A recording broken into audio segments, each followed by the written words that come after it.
This is a book walk, which is basically a picture book for children that we display in a public area in different panels. So it's a way of children to have the opportunity to be at a park as well as read a book, right?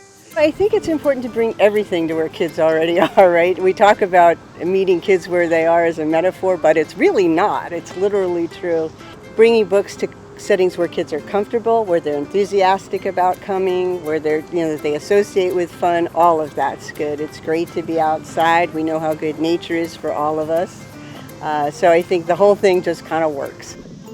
We were fortunate to be able to partner with the park system to create a way to encourage families and particularly our students to both enjoy reading and to be outside. We want them to have that outdoor experience as well. We know that that's really good for our students. We do a lot of education in parks. We do a lot of camps and other things, and we even pivoted online to doing educational things as it relates to our parks. But this adds a different twist. I mean, we have some wayside signs explaining some things from the park or the pond you're seeing, but this kind of opens some other doors in which we can add some new opportunities for families. This is one of 3 parks in which we're doing this in, and I think we're going to explore what other opportunities we have to partner with the Department of Education and libraries. In this particular scenario, just bringing that book in a panel that is larger and bigger, and we know that brings it closer to the kids. So that has been a fun experience. Hopefully, as families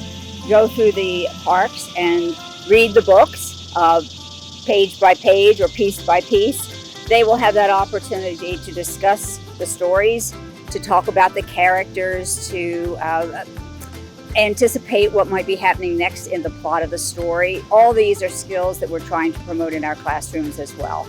So we want to make this learning fun, but we also would like to encourage and promote in every way we can that idea that our students should be lifelong readers. I actually really liked it, especially I think because it was about a boy. See what you guys think. It was about a boy who was drawing. It was kind of like walking through an art show, and in that way I thought that was kind of neat. Language exposure is such a huge part of healthy brain development. And we're not going to be able to tackle any of our big problems unless we address that healthy brain development for young children.